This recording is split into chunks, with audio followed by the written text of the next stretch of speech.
মধ্যপ্রাচ্যের চলমান উত্তেজনার মধ্যে ইরানে নতুন করে আকাশ প্রতিরক্ষা ব্যবস্থা পাঠানোর প্রস্তুতি নিচ্ছে চীন, এমন দাবি করেছে মার্কিন গোয়েন্দা সংস্থাগুলো। সিএনএন এর বরাতে বার্তা সংস্থা রয়টার্স জানিয়েছে, বেইজিং অস্ত্র সরবরাহের উৎস গোপন রাখতে তৃতীয় কোনো দেশের মাধ্যমে চালান পাঠানোর পরিকল্পনা করছে।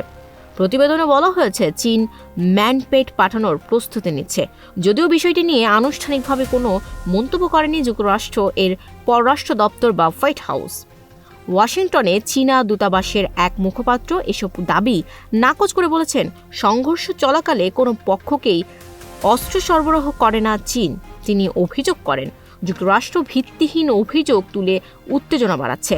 তার ভাষায়, দায়িত্বশীল রাষ্ট্র হিসেবে চীন আন্তর্জাতিক দায়বদ্ধতা মেনে চলে এবং পরিস্থিতি শান্ত করতে সব পক্ষকে সংযত থাকার আহ্বান জানায়।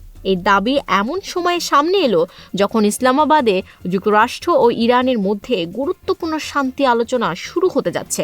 এর আগে মার্কিন প্রেসিডেন্ট ডোনাল্ড ট্রাম্প ইঙ্গিত দিয়েছিলেন, সংঘাত প্রশমনে পর্দার আড়ালে ভূমিকা রাখছে চীন। মার্কিন গোয়েন্দা তথ্য অনুযায়ী, যুদ্ধবিরতির সুযোগে ইরান তার অস্ত্র ভাণ্ডারের ঘাটতি পূরণে আন্তর্জাতিক অংশীদারদের সহায়তা নিতে পারে।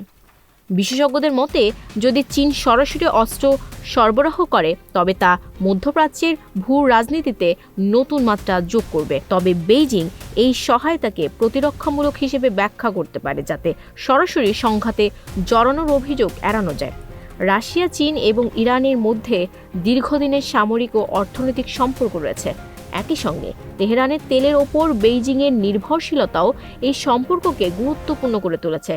বিশ্লেষকরা বলছেন, সরাসরি যুদ্ধে জড়ানোর পরিবর্তে চীন কৌশলগত ভারসাম্য বজায় রেখে নিজেকে ইরানের ঘনিষ্ঠ মিত্র হিসেবে উপস্থাপন করতে চাইছে। Desk report, news flash 71।